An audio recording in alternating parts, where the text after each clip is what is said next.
Hello guys, today's story is Never Walk Home Alone from School During a Flood. When I was still just a teenager, my family and I had moved from our home in England to the Irish countryside. We lived on the outskirts of a very small town, surrounded by nothing else but farms, country roads, along with several rivers and tributaries. I was far from happy to be living here, as not only did I miss the good life I had back home, but in the Irish Midlands, there was basically nothing to do. A common stereotype with Ireland is that it always rains, and as someone who lived here for 6 years, the stereotype is well deserved. After a handful of months living here, it was now early November, and with it came very heavy and non-stop rain. In fact, the rain was so heavy this month, the surrounding rivers had flooded into the town and adjoining country roads. On the day this happened, I had just come out from school and began walking home. Approaching the road which leads out of town and towards my house, I then see a large group of people having gathered around. Squeezing my way through the crowd of townfolk, annoyingly blocking my path, I'm then surprised to see the road to my house is completely flooded with water. After asking around, I then learn the crowd of people are also wanting to get to their homes, but because of the flood, they and I have to wait for a tractor to come along and ferry everyone across, a pair at a time. Being the grouchy teenager I was then, I was in no mood to wait around for a tractor ride when all I wanted to do was get home and binge TV. And so, turning around, I head back into the town square to try and find my own way back home. Walking all the way to the other end of town, I then cut down a country road which I knew eventually lead to my house, and thankfully, this road had not yet been flooded. Continuing for around 5 minutes down this road, I then come upon a small, stoned arch bridge. But unfortunately for me, the bridge had been closed off by traffic cones, where standing in front of them was a soaking wet policeman, ready to accept defeat and head all the way back into town. A bit of Irish luck thankfully came to my aid.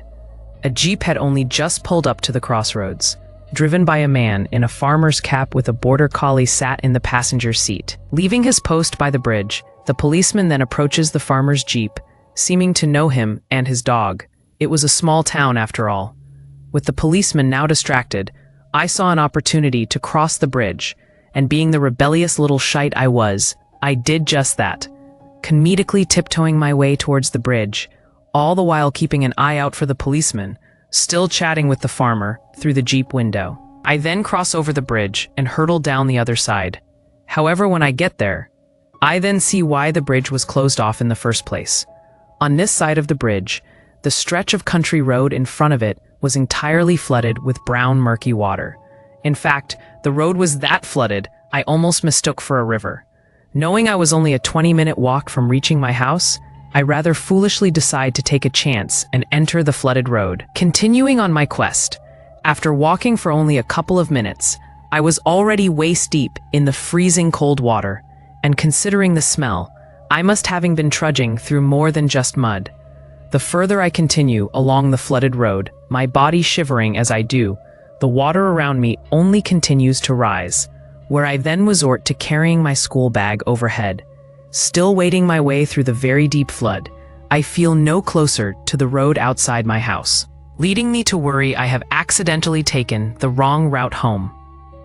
Exhausted, shivering, and a little afraid for my safety, I now thankfully recognize a tall, distant tree that I regularly pass on my way to school. Feeling somewhat hopeful, I continue onwards through the flood, and although the fear of drowning was still very much real, I now began to have a brand new fear. But unlike before, this fear was rather unbeknown. Whether out of some primal instinct or not, I twirl carefully around in the water to face the way I came from, where I see the long, bending river of the flooded road.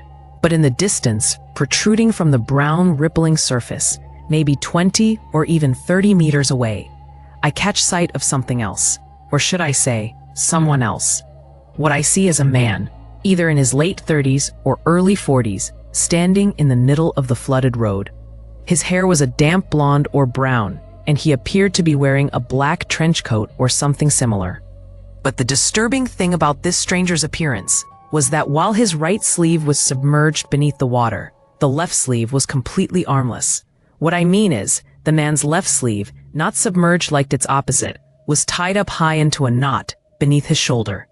If it wasn't startling enough to see a strange one-armed man appear in the middle of a flooded road, I then noticed something about him that was far more alarming.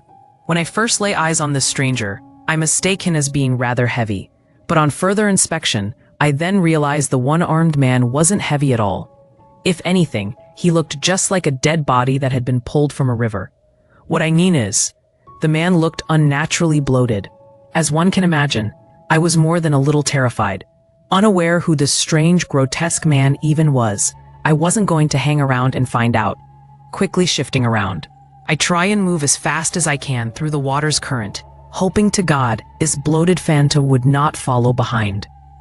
Although I never once looked back to see if he was still there, thankfully, by the time the daylight was slowly beginning to fade, I had reached not only the end of the flood, but also the safety of the road directly outside my house. Already worried half to death by my late arrival, I never bothered to tell my parents about the one-armed stranger I encountered. After all, considering the man's unnatural appearance, I wasn't even myself sure if what I saw was a real flesh and blood man or if it was something else. Thank you for following our story today. If you want to see more, please like and subscribe.